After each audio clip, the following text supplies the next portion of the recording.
About things that affect you and your condo or homeowners association, some of the things that you might want to ask questions about or know about, some of the things that maybe have come up. You might be new to the Florida condo and HOA world, and you're not sure what the rules are sometimes or why they do certain things. And, or you may be on a board and have some questions about what's going on in your association, some of the issues there and whether you can do certain things or take certain actions. So we're here for that. You can call us at 220-9788. That's WSTU. So it's 772-220-9788 or 220-WSTU. And we'll be happy to get your call on. When you call in, please give us a name that we can call you, but it doesn't have to be your name. We don't need your association because that might just confuse listeners thinking that maybe this doesn't apply to them, and it might apply to them exactly. So those are the basic things we tell you. The second thing is that we're going to give you the best answer we can, but we don't have your documents, and your documents can change or the answer completely, sometimes 100% different, or sometimes just not be 100% accurate because there's some things that have to be in your documents first, for example, relative to fines or some things like that. So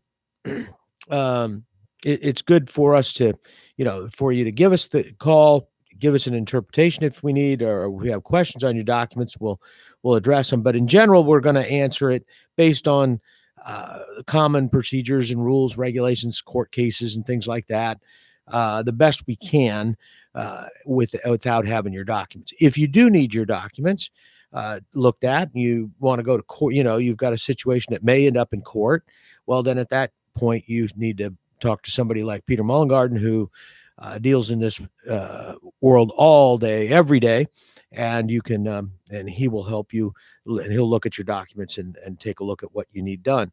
So that's kind of the basic ground rules. Other than that, it's pretty straightforward. My name is Mark Breckbill. I'm a CPA and a CAM, and have been dealing in this area for about 25 years, 25 years. Along with me is Peter Mullengarden. Peter's an attorney. He's a specialist in this area. He's been working in this area for 35 or 40 years, I think, somewhere in that range, and has spent most of his time working for associations.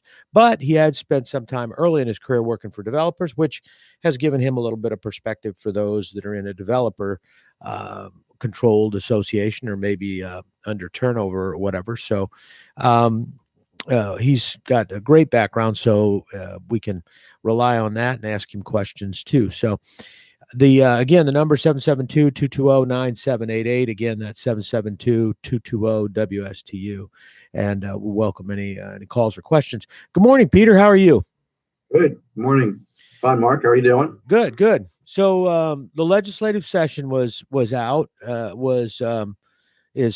finished. The governor hadn't signed everything yet, but the legislative session is over, except for, I guess, a special session that's coming up relative to gambling, which I like. That's a big deal, by the way. It's going to be interesting to see what happens on that session. But that session could determine the success or failure of Brightline. So for those of us that are along the Brightline tracks, that's probably something of interest to us.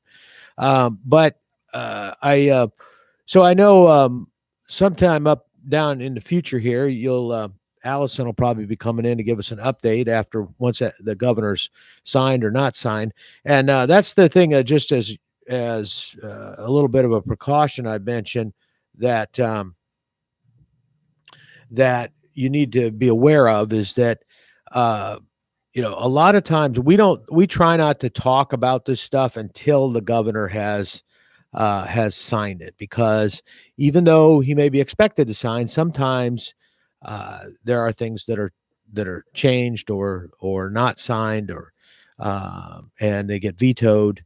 And remember, in Florida, we have kind of a line item veto. So he could approve the overall bill and single out one portion of it and veto that. So it's so we kind of wait until we have all of everything's done.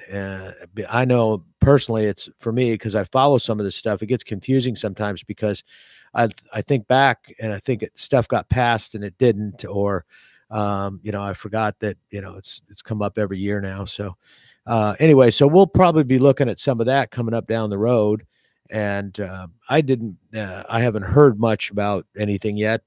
Senator Harrell's back in town for a while. I think she was back this weekend. So that's I know she was excited to get up there and get going and get it done.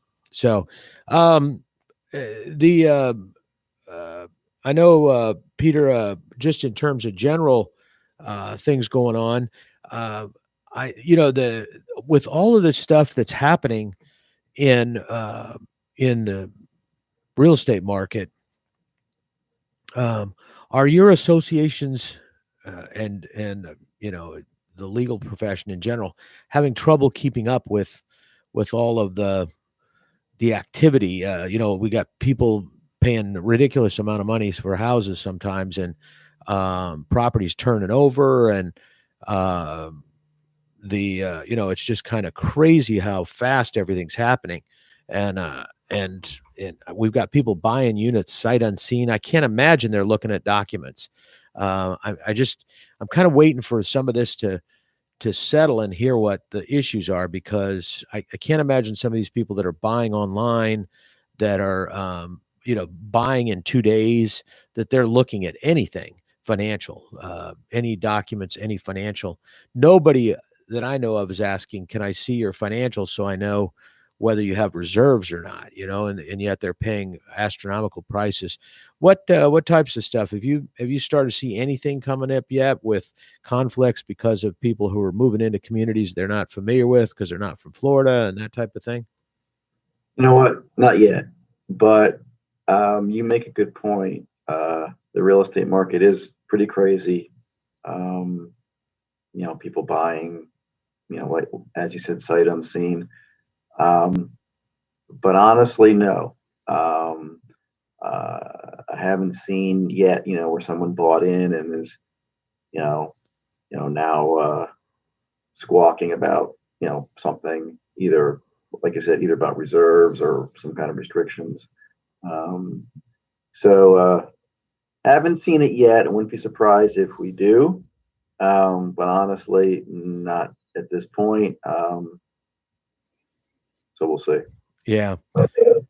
Well, I know I'm a little concerned. I mean, I am a little concerned about it just because many people don't look at their documents anyway, even though they're supposed to. And um, I know a lot of associations try to do some orientation, or at least try to provide some information. But with what's going on right now and all of the Zoom stuff, and people still not wanting to get together in person, I suspect that a lot of that is just becoming signing off on something. And I'm a little concerned that people are going to be buying into these communities and finding out at a later date, what the restrictions are, and then they're going to be upset with the association. It's not the association's fault; they've had the restrictions for forever, But and especially some of these people are going to be, when it comes time and they think they're going to be able to maybe rent out their unit, or do Airbnb or something, and they're going to find out that they can't do that. But so it'll be interesting to see what comes up with some of this stuff going forward. Um, I know the other thing that I've heard some discussion of, and I've seen a little bit of. I ran into uh, some people, some investors that were buying multiple units in a community, and I I know that that I don't believe they're using any of the kind of provisions of bulk sale, or I know there was some of those. There's basically the developer situation where you got a developer guarantee, and then if it's not a developer situation, then there were provisions under bulk sale where you had some provisions that you could rest on. And I think that, that was originally designed for situations where a development went bust, and somebody came in and bought out all the units. But uh, the rental market's gotten so crazy that some investors have gone in and bought large blocks of units previously, and they're but basically they're like any other homeowner. So I'm kind of wondering how that's going to shake out too, because like I said, there's a um lot of issues there when you've got 40 or 50 unit association and somebody owns 20 of them or 18 or something like that. And I'm hearing a little more of that. They were saying, Peter, that going forward, that you're going to start that some of the builders are now not building they're not building homes for sale, they're building homes for rental, and they're brand new homes, but they're not going to be listed. Supposedly they're going to be sold, they're going to be just strictly rental properties, and people will rent them presumably on a somewhat long-term basis, but they will rent these houses instead of selling them. So I'm kind of waiting there, because I know the rental market is unbelievable right now in terms of being able to get anything. If you've got a rental, you can get it rented, but they're turning people away, multiple offers of renting on individual units. So uh, it's kind of reminds me a lot of 2005, which I'm not too happy about. But Fortunately, right? Yeah. yeah, it's not looking good from that standpoint, just because we've gotten to the point where it's there's just so much turmoil, so much activity.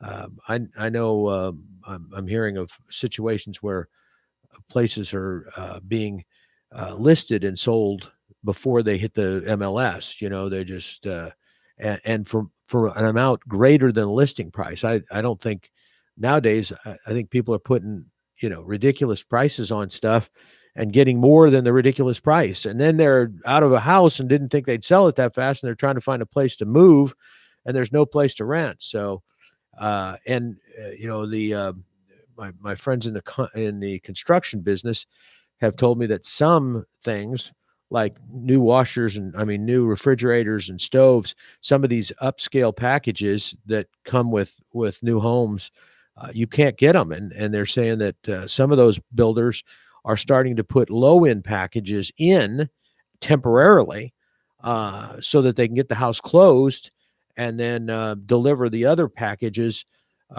when they come in, something like 6 months later. Yeah, And yeah. I just heard yesterday that there's a, a shortage of appliances, um, that you can't get them. yeah, Um, Even in my own family. And speaking of that, my wife was telling me about some friend of hers that lives on the West Coast. They were thinking about um, leaving the area anyway in about 18 months when their child graduates from high school. And some realtor said, hey, and this was just out of the blue. Um, do you want to sell your house? There's someone that's very interested in this area.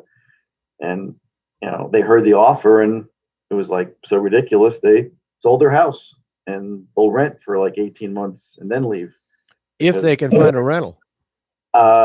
just because there was so much money. And then I heard some other story. Yeah, you hear all these stories, and this one was on the news. And this is out of California, and California obviously is its own thing. But I don't know, some house, I think it was in the Berkeley area, sold for $1 million over asking. Whoa, I mean, $1 million over the asking price. And that that's was on the crazy. national news, so I'm assuming that just wasn't some made up thing. Wow, that's So crazy. it's somewhat of an outlier. But yeah, no, hopefully this is not a bubble like we had in '05 that's going to burst and crash. Uh, I think some of the factors are different now. I think, they did tighten up on some of these lending guidelines and things like that. So, but it does, there is some concern, obviously, Yeah. uh, if if it's skewing, towards that that bubble that burst and created problems. Well, the thing I would, and the thing I would caution people on it's it's going to be one thing because we are going to have some situations where we've got units that are going to be, houses that sold way above other homes in the community, and people are expectations are going to be different, and they're going to they're going to want to do more things, probably that the average person isn't going to want to do. I mean, what I mean by that is they're going to want more freedom to use their unit like they want because they paid a lot of money for it. But what I'm more worried about is coming up is the amount of developer uh, problems that we might have down the road because the developers are building houses and they could sell houses right and left. In fact, many of them have. Um, but what happens when the construction of that house is delayed 12 months, or and that's what we're looking at in some cases. Some of these builders are out. In fact, some of them have stopped taking orders. They're out 8, 10 months, 12 months, and Well, there's a shortage of supplies. There's a right. shortage of lumber. There's a shortage of a There lot was of building roofing supplies. material was short for a while, and all of this kind of stuff. And of course, we talked appliances and all this. So what I'm worried about is that you know somebody who's bought into that community, and then what's going to happen 8 or 12 months down the road when uh, when the market falls back, or where when interest rates go up and certain people that qualified previously can't qualify now or don't want to qualify. Usually you're not talking about putting 100% cash down on these things. So, if somebody's put money down and that market goes away, they're going to walk from it. So, anyway, I'm kind of worried about developer situation because that is an issue that I think we're going to be looking at coming down the pike, just because the developers could sell the houses now. They just can't because they can't get the product to produce the finished product. And there's a lot of that construction going on in the tradition area, uh, and some of that. There's a lot of homes being built out there, and other places here in the state and in this area around here. So it'll be interesting to see what's going to happen. We're going to have to keep an eye on that going forward. But anyway, um, the it's starting to tail down a little bit. Have you noticed? It seems to me that people are staying a little longer. They're not. I expected most of the people, to have been gone, just after Easter or sometime in at least into April. And it seems like it's a little more crowded still. A lot of people are still here, I think, a little longer. I'm wondering if they're going to stay here. I'm wondering if we're going to have I less. think, I think that's been trending for several years. That it's still seasonal, obviously, to a great degree, but I think like for the last several years, and it's just continuing that you get more and more that stay. Um, uh, that aren't making the trek back and forth. Um, just from an anecdotal observational thing, it does seem like well, with with COVID, it's hard to gauge, but people are now getting out, being in restaurants and things like that, and I've noticed just in my area, you know, things are pretty busy. things are things are pretty crowded. It hasn't like lessened, like it Yeah. typically would, entering into the non-season. Um, and so I think this area, for one thing, it's still very attractive for people to move to, right? Hmm. Families and things like that. Um, and I think you'll see Florida. I mean, it's always been pretty attractive, right, for years. Yeah. And I think now with people working from home, people relocating because they can work from home in Florida with no state income tax. And even though things here are pretty expensive, there's other parts of the country where it's even more expensive still. So I think you have, families coming down and things like that. So, it'll stay seasonal, obviously. But I think that's, again, more and more and more is, you'll have year-round people, and that's just increasing. Again, that's observational. I don't have any data to go by that. But I think the combination of the last year and a half, and our weather and our tax situation and our cost of living, um, I know it's happening out west. You got really hot markets now in places like Idaho and Montana and things like that, because I think people from California are, relocating. Right. Trying to. So I think you'll see it here too. Yeah, and I think you're right. I think we're going to start. I'm just and that's the question is, we you mentioned too that we're kind of seeing some fundamental changes in the housing market. In terms of um, I think that the market's kind of going more rental. There's a lot of the millennials that aren't buying yet and aren't intending to, and some of the parents of the millennials are not buying because they want to, stay around the grandkids if the grandkids go or whatever. So yeah, I think it's gonna be interesting to see what happens over the next few, over the next few days. I mean, next few years, and see how that affects the market and what happens. See, what bothers me is if you got a lot of investors, if we have a lot of investors, what's going to happen? Um, if that market it's soft for rentals. That's the other thing too is if somebody owns a home, they kind of got to stay in there and keep it maintained. But if you're renting and you're gone, and then if you're the landlord and you've got 15 units, you just walk away from them. At some point, um, it's kind of it's going to be interesting, and we've got a lot of stuff coming online here, so it will be interesting to see what happens. But I I know uh, I've we've looked at one of the things that's hard to do is to budget. I think that the budgeting process early on was difficult, even though the market hadn't gotten as crazy. It was we were still starting to see issues with materials and things like that, and potential and now rising prices and things. I think a lot of people, as a result of the election, were not sure, early on weren't sure what was going to happen. So when they were doing their budgets early in the year, or I should say late last year, for this year, they there were some questions as to what costs were going to be, what was going to need to be done.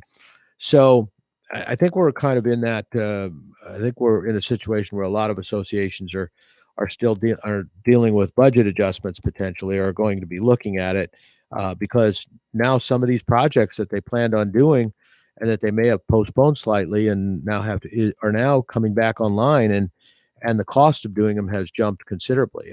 I know. With paving and pavement type issues, those costs have gone up because of the petroleum issues, and as you pointed out, the building material costs have gone up. So even some of the basic construction items are changing, and cement, concrete is going up. So hopefully, some of the associations will be able to get some of that done. And the other thing that it's interesting, Peter, is we're talking about people maybe staying around more, and it's the other issue is whether or not how easy it's going to be to do some of this construction if there are more and more people in the community. Some of these oceanfront communities where they're doing spalling work and stuff, how much of that's going to be easy to do when the people are still all in their units, is it going to cost more because the association is going to have to pay to take people and move them out of their units for a period of time and things like that. So um, it's going to be interesting to see what. Generally that's not an incidental cost. Mhm. Okay. Or not an incidental expense. Unless the association chooses, for example, to use someone's unit as a staging area. But typically, you know, from the cases that I've read, they don't pay, to have to relocate someone. Um, but yeah, we'll see. But I don't think that's going to be it. But I think the jobs will get more expensive if you're using steel. I guess for new rebar or something like that, those costs are really jumping up from what I've read. Um, uh, so everything is there's going to be some sort of inflationary aspect kicking in. Yeah, that's that's the funny thing about reserve calculations and reserve analysis is you're trying to project out what the cost of those items are going to be, and it's very difficult to come up with that projection, where depending upon what's happening with with prices and with material prices. We talked about roofing, for example. If you replace your roof in a period of time, like right now, if you replaced your roof, it's been difficult. But um, if you replaced a roof in a period of time when, like right now, you can actually put put in a metal roof for for pretty close to what you could put in for a tile roof, for example. Or they're really pretty close. In fact, metal might be a little cheaper, which is usually not the case. um, and uh, and so you're looking at some of that kind of stuff coming. And but if, like you talk about, if you have to repair your roof after a hurricane, and you're not covered because of the deductible, those costs are going to be substantially higher, uh, because of the demand, than if you have to repair you're repairing at another point in time. So it's going to be tough, because it's going to be hard with material costs bouncing around. It's going to be real hard to manage some of these reserve projects. But we have a caller. John, go ahead. Yeah, I had a question, but you just said something. I thought I heard you correctly when you said that metal roofs are comparable to tile roofs as far as cost. I think costs now, they're pretty much coming out to be about the same, or actually metal, I think, is a little cheaper, which wasn't usually the case. And Mark's right. I mean, I had my roof put on last year, and I went to metal, and it wasn't that much more than shingle, which I was like, shocked. Yeah. Usually it was hugely more expensive, and it wasn't. Yeah. Anyway. It's kind of weird. Yeah, I have a metal roof. Peter, did you get the seamless or did you get the old rivets? I got the rivets. Yeah, that's fine. My question. It was cheaper. Yes, yeah, I'm glad to hear that, because I have a metal roof, and it's not quite 30, but they say 30 to 50. But trouble with L roofing is not so much the material on top; it's always the material below, because of the heat down here, with the baking of the roof. And people think, well, my roof looks fine. Well, it might look fine, but underneath is where it counts. My question to you is, when a board appoints someone to speak to the attorney, because you don't want all the board members speaking to them, is it proper for the board to at least get the reply, just the board members, the reply from the attorney? For instance, if the board wants the representative to ask the attorney a question, the person who's appointed has to get the approval of the board and our association to speak to the attorney. And once that person does, is it not proper for all the board members to read the same reply if it's an email or a letter? Yeah, I think so, especially if that information, that reply, is being given to the board, so the board can then figure out what it wants to do on that particular issue. So typically, the attorney is advising the board, right, on whatever the matter may be, and the board takes that, and the board then acts upon it. So yes, I mean, for each board member to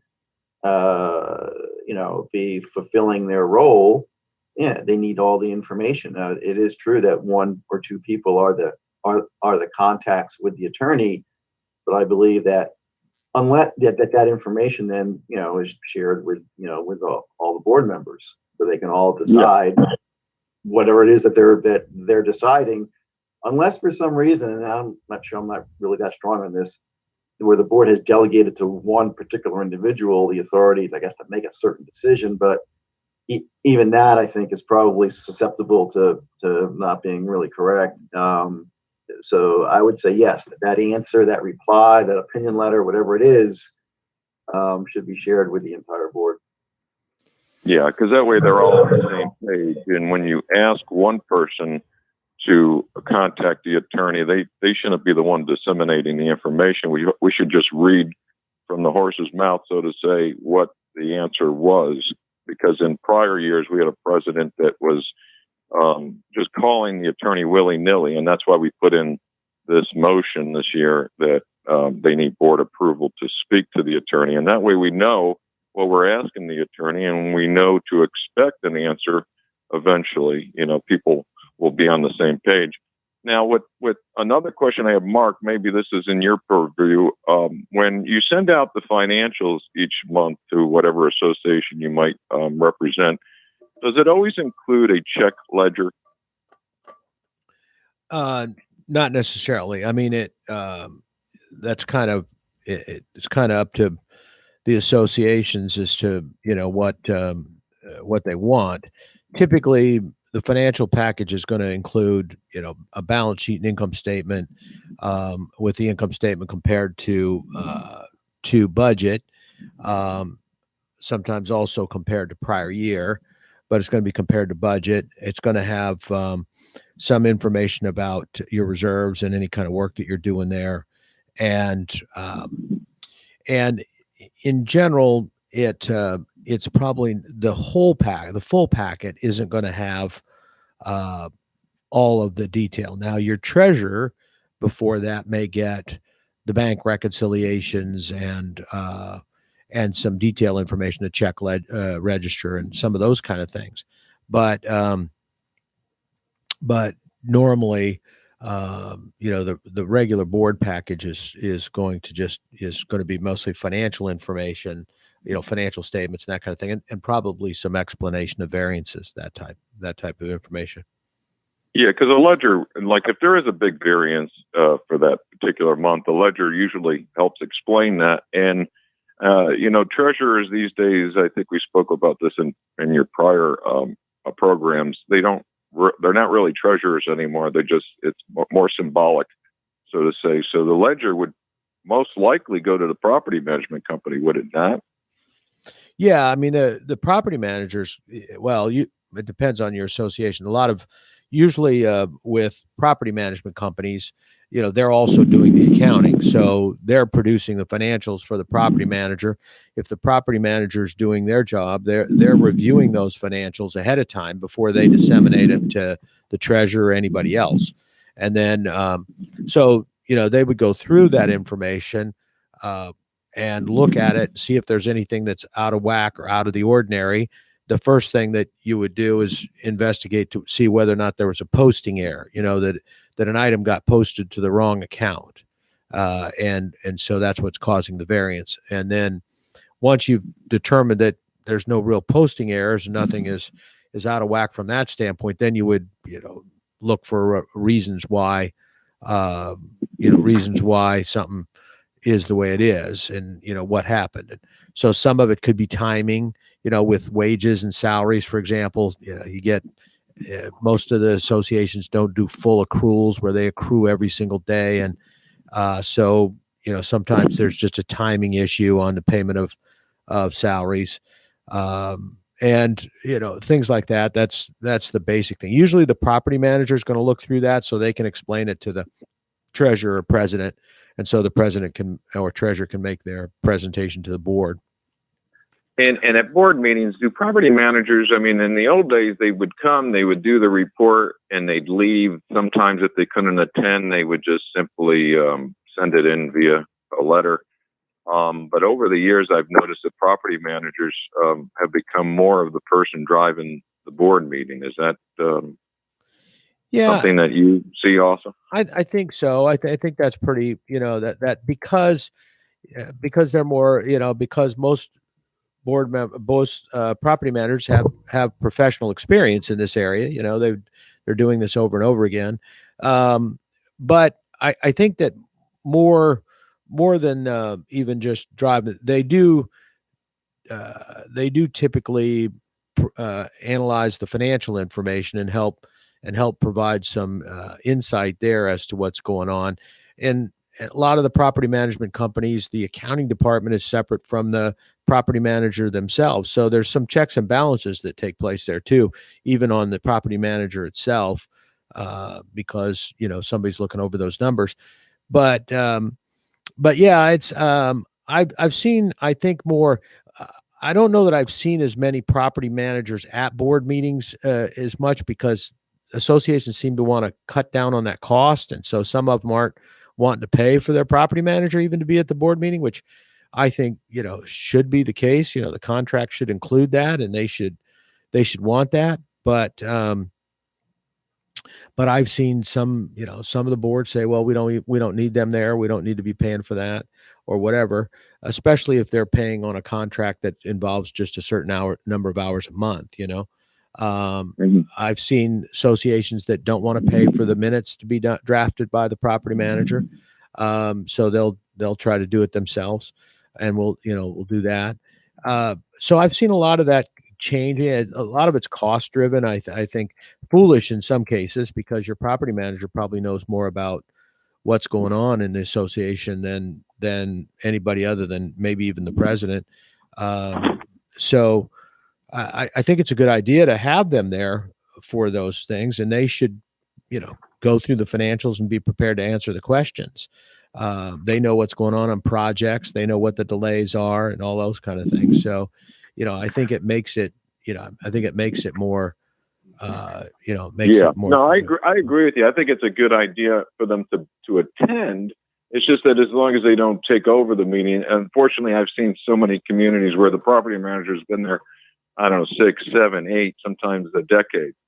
And they've got, that person knows everything, and they basically take over running the meeting. It's not even the president who becomes the chair of the board meeting. It's most likely the property manager in these circumstances when this happens. But I agree. I see that more for their expertise. I see that more at annual meetings than necessarily board meetings. At annual meetings, sometimes I will see, because of the formality of an annual meeting, and frankly, because a lot of times, people don't want to be embarrassed. I'll see a lot of times either the property manager or an attorney, the association attorney, actually driving those meetings, particularly if there's anything on the agenda that's a conflict.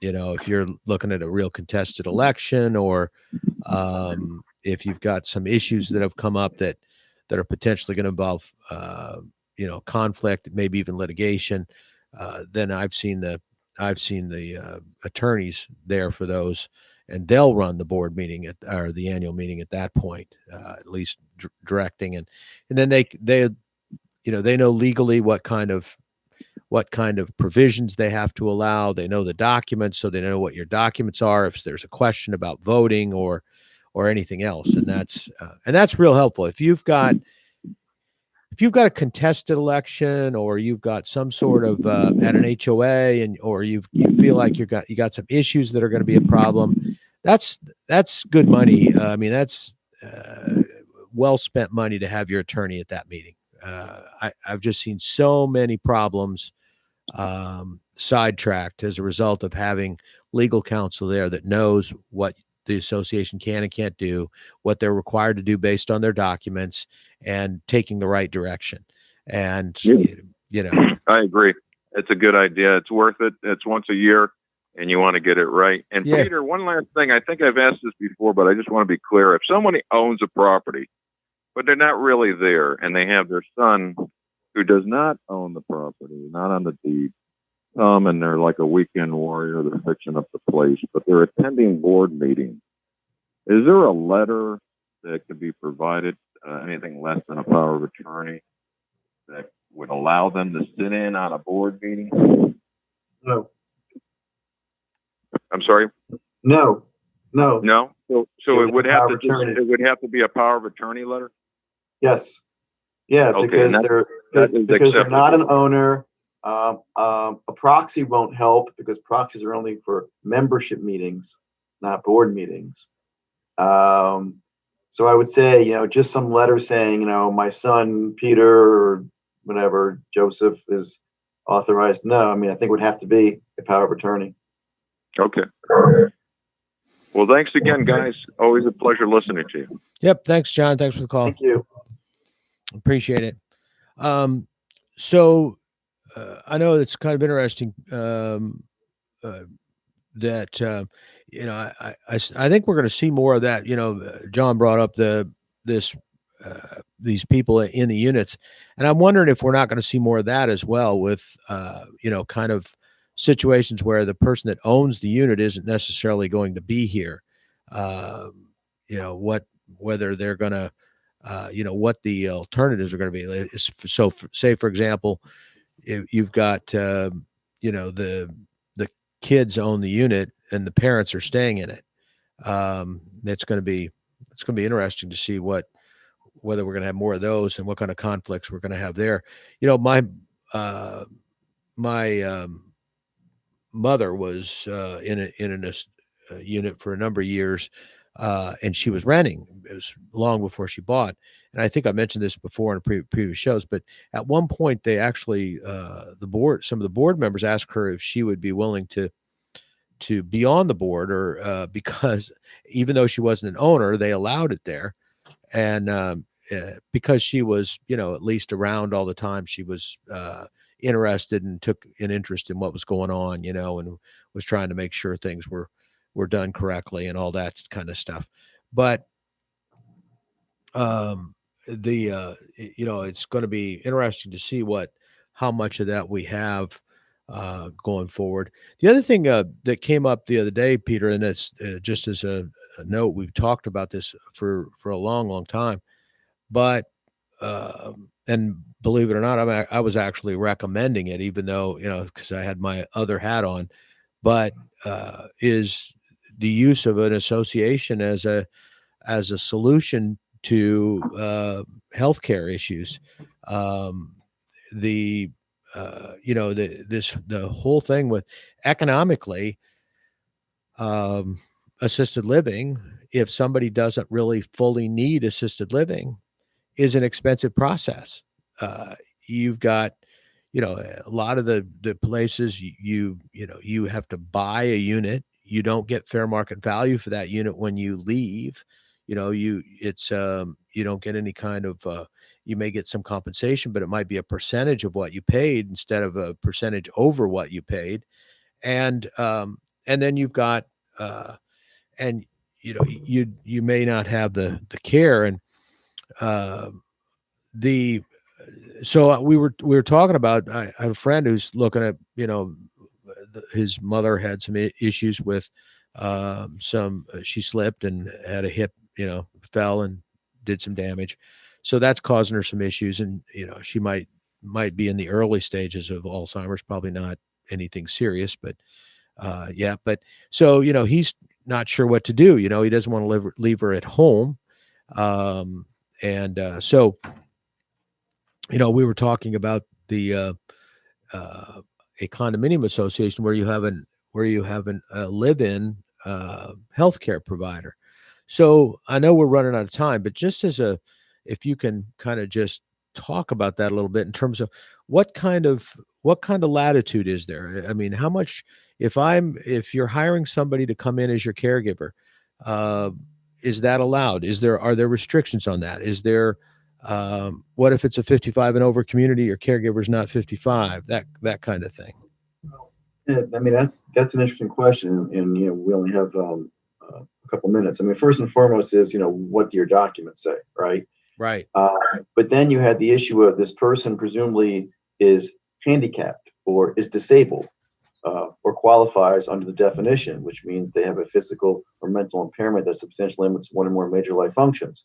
And then you have to accommodate them, because when you're disabled, they're entitled to what's known as a reasonable accommodation. Mm-hmm. And often, having a caregiver they may otherwise not be permitted there, they are permitted if you're trying to accommodate someone's handicap or disability. So all these factors go into it as to when you're analyzing, is the caregiver allowed to stay, or whatever the factors are, whatever the need is. So, those are the things you need to look at typically when you're looking at that issue. Yeah, and that's the I know, and that's and it's. I think there's going to be more of that. I think. I mean, we see it a lot. Yeah. I mean, quite frankly, there's a lot of caregiver issues. Sometimes then we have caregivers' children. Because if the caregiver is a family member, right. The caregiver is the mother. Excuse me, is the daughter or the son, and they have kids. Can they come live too? Grandma needs the help, right? Right. And grandma can't afford a non-family caregiver. Someone that they have to pay. Right. So no, this is coming up more and more and more. Yeah, and actually, I mean, I think to some degrees it's a good solution if a person's got the money to be able to to handle some of that. It's a good solution because one of the things, and we've talked about this in the past, but one of the great things about being in a community association is the community portion of it. We end up talking about the association portion of it most of the time, but the community portion of it is the great thing about it. And you can have friends there. Everybody kind of looks out for people, and make sure everybody's we see somebody and we know they're around and all that kind of thing. And that's kind of great. And if somebody has to move out of a community where maybe they've been there for a long, long time and they're moving away, it's nice to know that some of these, particularly these high-rise associations, but even the other ones, they have so many things going on and so many activities and trips and friends. And, so I think it's a good alternative. And I think it's going to become, it looks like it's going to become more popular. The issues are going to be kind of the restrictions. So maybe we can talk a little bit about that next week. We also, we'll have to see when you want to schedule in and talk about some of the legislative things that are going into effect, even not only the ones that just passed, but maybe things that have gone in effect in the last year that people may not be aware of it, maybe a little bit of a legal update. So anyway, thanks, Peter. We appreciate it. And thank you, everyone, for joining us. We appreciate you listening here Monday mornings, 9 to 10 o'clock. Condo Solutions right here on WSTU, 1450 AM, your very heritage station.